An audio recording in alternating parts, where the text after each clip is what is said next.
Hello, I'm Herbert Dennard, and today we're going to talk about the Bibb County Sheriff Department, where it has been in the past, where it is today, and how will it prepare itself for the future. Stand by. I think you will find this presentation very interesting. Tell us something about Jerry Modena. Well, you hit me on the one subject I'm not real good on. I'm born and raised here, of course, in Macon. Went to school here in Macon. My family is here in Macon. Of course, my mother and dad, until they died, they lived all their lives here. My wife, my children, and grandchildren live here. I've been in law enforcement now 39 years, and I'm one of those people that some people think are crazy. I felt like I need to give something back to the society that raised me, and I've certainly tried to do that as sheriff of the county. I've become sheriff 2001, and I'm in my 9th year now. So I've got 3 years left on this term. What do you plan to do? How long do you plan to stay in the sheriffing business? Well, age is beginning to catch up on me, and I think probably because the mind is always younger than the body is there. But I had put off making any firm decision on that until next year. But my plans that when I first started down here was to get up into my 70s, and then that probably was time to move on, let somebody else have it. I'll be in my 70s there in a couple of years. You made a lot of changes since you've been on in the sheriff department, been the sheriff of here. What are some of the changes that you've made? Well, I think probably is recognizing that the most expensive item we have in the sheriff's office is the personnel. That we just got to have a lot of them. But we brought in computer-aided dispatch. We brought in the computers, put computers in all the patrol cars. We've done everything we could to reduce the need for the human factor. But like the military, we got to have boots down on the ground in most of our work. But that doesn't mean that we can't come back. Reports, we've streamlined those, that they can be done quicker. We've certainly done the substations and put those out where it would be, more accessible to the public. We've been very successful on the Substation East, which is out off Justinville Road, and Substation West, which is out in Lizella.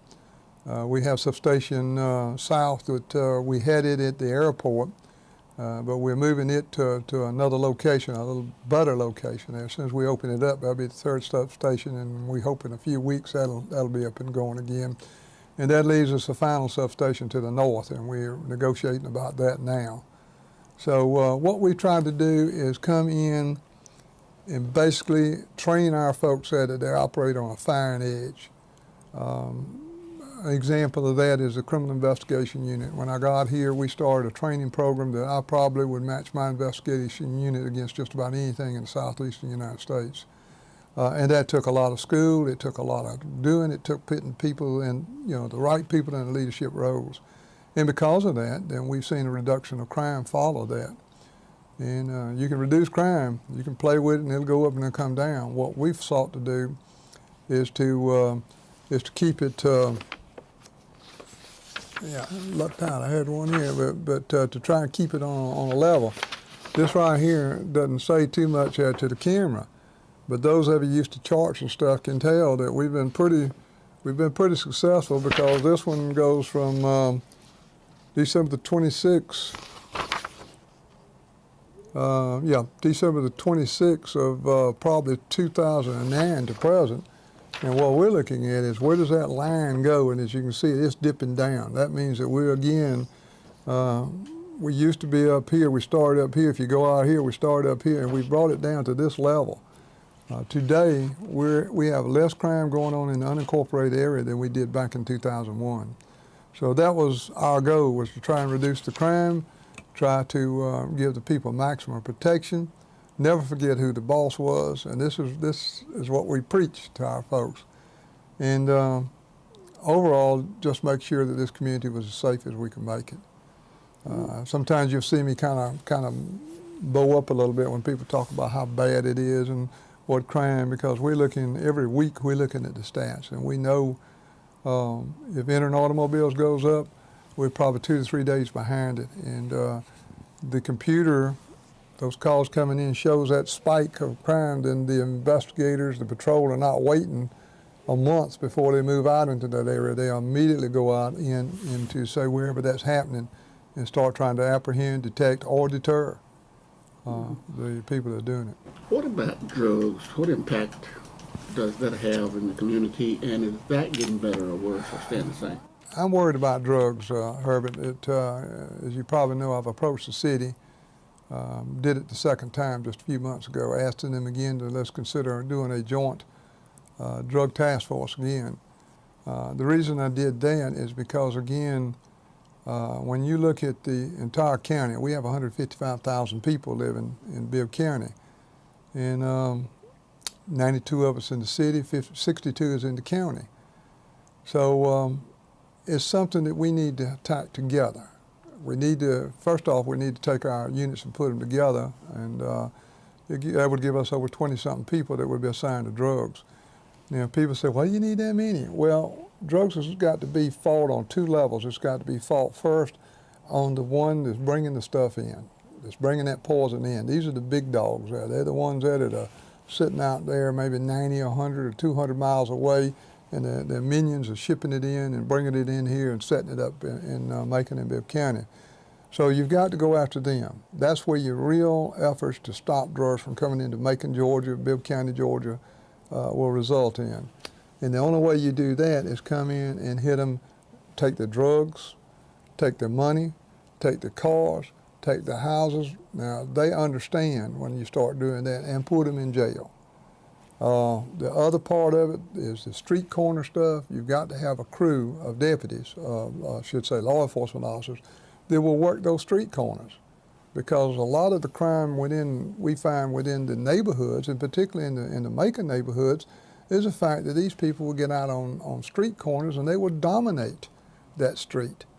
The good people retreat back in the house and put 5 or 6 latches on their door, and that's not the way America's supposed to be. You're not supposed to lock it at dusk and unlock it at dawn. So what I want to do is come back in, and I want to have a training group, which we already have, between the city and the county. We got some very good investigators that will be able to focus on the person that's really coming in, that he is behind it, he is fronting all that dope coming in. We know Atlanta right now, for instance, there in the southeastern United States, is a major hub of drugs. Now, where does Macon sit in relationship to Atlanta? And we know that still farther to the south, Miami is doing a lot of drugs. Where does Macon sit in relation to that? And finally, believe it or not, Houston out here has still got drugs coming in that way. So again, if it comes to the due east, once again, Macon is sitting right in that line. The unit that was established in 1975 and stayed intact until 1995 kept a lot of drugs out of this town, and it kept a lot of the organized crime that today we're not facing, because again, where your money goes, your illegal money goes, so too is your crime gonna go.